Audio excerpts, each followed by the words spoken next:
আসসালামু আলাইকুম বন্ধুরা, মন মতো রাঁধছি ব্লগে নতুন একটি রেসিপি নিয়ে আসছি আর সেটি হলো জনপ্রিয় রেসিপি মোমো। তো আমি আজকে আপনাদেরকে মোমো করে দেখাবো। বন্ধুরা, আমার বানানো মোমো রেসিপিটি কেমন লেগেছে কমেন্ট বক্সে জানাবেন। অসংখ্য ধন্যবাদ, ভিডিওটি শেষ পর্যন্ত দেখবেন আশা করছি। তো এই পর্যায়ে আমরা নিয়ে নিয়েছি মোমো বানানোর প্রথম ইনগ্রেডিয়েন্ট ময়দা, সাথে দিয়ে দিয়েছি পরিমাণ মতো লবণ এবং সামান্য পরিমাণে সয়াবিন তেল এড করে নিয়েছি। এই তিনটি উপাদান ভালোভাবে মিশিয়ে নেব। বন্ধুরা, সয়াবিন তেলের পরিমাণ কিছুটা বাড়িয়ে দিলে মন্ডটা চমৎকার হয়। এ পর্যায়ে সামান্য সামান্য করে পানি অ্যাড করে দিয়ে আমরা মন মতো করে মন্ডটা তৈরি করে নিলাম। এবার মন্ডটাকে একটি ঢাকনা সাহায্যে ঢেকে রাখবো। আপনারা চাইলে র্যাপিং পেপার দিয়ে এটাকে মুড়িয়ে রাখতে পারেন। তো মন্ড তো হয়ে গেল। এবার চিকেন পুর রেডি করব আমরা। তো সেজন্য নিয়ে নিয়েছি হাড় ছাড়া মুরগির মাংস বা চিকেন, দিয়ে দিচ্ছি কুচি করে কেটে রাখা পেঁয়াজ, এবং আমাদের তো বাঙালি মন মতো হয় না যদি না একটু ঝাল না থাকে, তো আমরা এখানে দিয়ে নিয়েছি কুচি করে কাটা দুইটা কাঁচামরিচ এবং দিয়ে দিয়েছি পুরের জন্য স্বাদ মতো লবণ। বন্ধুরা, যেহেতু আমরা ময়দায় লবণ অ্যাড করেছি তাই এখানে লবণটা আপনারা একটু বুঝে দেবেন। দিয়ে দিলাম বাটা মশলাগুলো। এখানে দিয়েছি আদা বাটা, দিয়েছি জিরা এবং পেঁয়াজ বাটা এবং রসুন বাটা হালকা করে। বন্ধুরা, আদা এবং রসুনের পরিমাণ একদম কম করে দিবেন। এবং দিয়ে দিয়েছি গুঁড়া মশলা, সেখানে আছে মরিচের গুঁড়ো এবং হালকা পরিমাণে হলুদের গুঁড়ো। অনেকেই হলুদের গুঁড়োটা দেন না, কিন্তু আমরা বাঙালিরা কালারটা জানি কেমন আসে, সেজন্য একটু হলুদ দিয়েই নিতে হলো, নাহলে আসলে মন মতো হয় না। তো হালকা একটু রান্না করা তেল মিশিয়ে আমরা কিন্তু পুরটা রেডি করে রেখে দিলাম এক পাশে। তো এবার রুটি বেলে নেব এবং পছন্দ মতো সাইজের শেপ দিয়ে নিচ্ছি।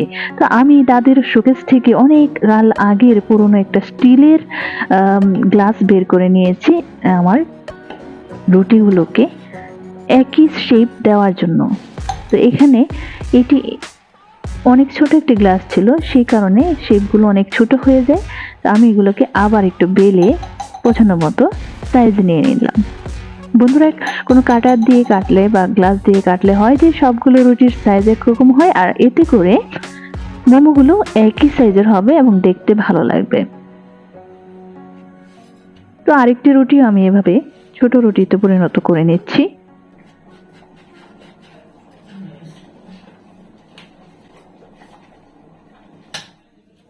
মোমো বানানো খুবই সহজ একটি পদ্ধতি। প্রথমে দু একটি মোমো আপনার হয়তো বা তেমন শেপ আসবে না, কিন্তু পরবর্তীতে কিন্তু যে কোনো নতুন রাঁধুনিও সেটা করে নিতে পারবে, যেমনটা আমি করে দিয়েছি।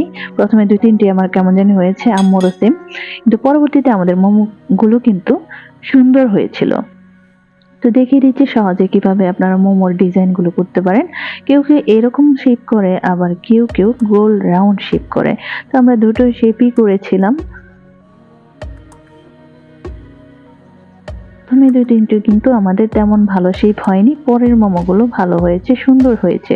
তো আমি দেখিয়ে দিচ্ছি আমাদের মোমোগুলো কেমন হয়েছে। এই তো বন্ধুরা, চলে তো এটা। তো আমি দেখিয়ে দিচ্ছি আমাদের কয়েকটি মোমো।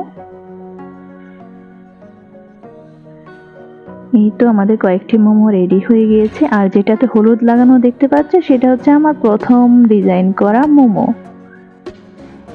তো এবার এগুলাকে ভাপে দিব। চলো দেখি আমরা কিভাবে ভাপে দিচ্ছি।